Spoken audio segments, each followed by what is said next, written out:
Now, the South African Informal Traders Alliance joins us tonight. We're joined by the Alliance's President, Rosheda Muller. Rosheda, firstly, just perhaps your reaction to the announcement by the President? Well, yes, obviously we're relieved. And ultimately, common sense has prevailed.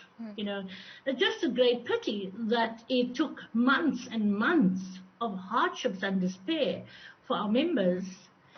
But having said that, also, we are still very skeptical as well, and hope that not, the same as what happened to the liquor will happen to us. But we're glad that it's unbanned and that we can go out and trade. I know that the law must take its course, but for the informal traders who have suffered over the last 5 months with the banning of the cigarettes, we are very grateful. But there are many other issues that needs to be looked at around, the informal sector and the role that it plays in the economy of South Africa. What are those issues? Well, firstly, the informal economy workers, we represent or constitute around 20% of employment.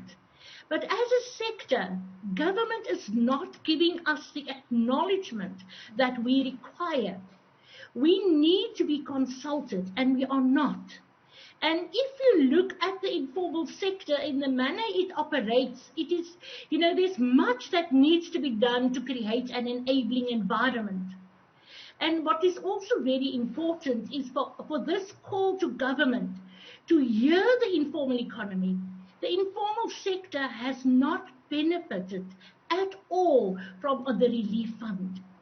Based on, yes, because we are called informal, we're not compliant, but we're moving towards the formalization of the informal economy.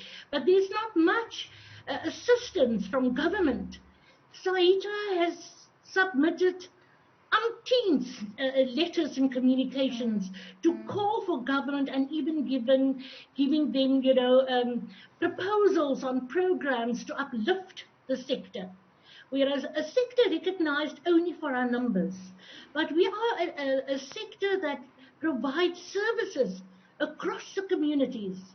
And for that reason, we believe as SAITA, the National Organization of Informal Sector, across all 9 provinces, that consultation with our sector, like they do it with business and labor, should also take place.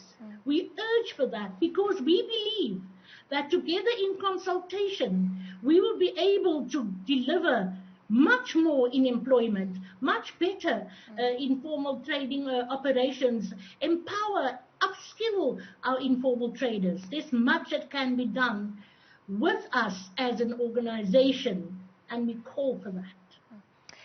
Do you feel that part of what has happened under COVID-19 and the incredible strain that those in the informal sector have come under as a result has almost pushed the sector to become more organized, and that there's perhaps even greater solidarity among bringing together the different voices that exist? Absolutely. Absolutely. We've realized that, it's only when we stand united and create a force in numbers and speak with one voice, as we say, nothing about us without us, that we will get answers. And I must just say, if I'm allowed to on this tonight, that, for the 5 months, I've never received acknowledgement from the letters that we've written to the Minister, Department of Small Business, but within the last week, expressing our frustration, expressing the fact that we are left out, we have received an acknowledgement.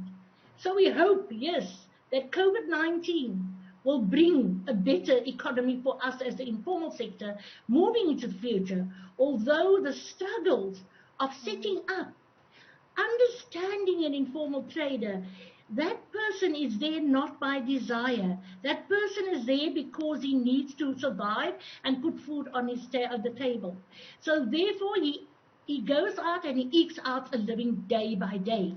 So having stopped trading for 2 months, 3 months, and some up to 5 months now, some of us are still not back in our informal trading areas, we have lost almost everything. We are on the brink of, unemployment. Many of the informal traders have joined the unemployment queue now. But if government comes on board now and we together look at how can we implement new strategies, new programs to uplift and drive the sector to take its rightful position in the economy. Rosheda Muller, let's leave it there for tonight. She's the president of the South African Informal Traders Alliance.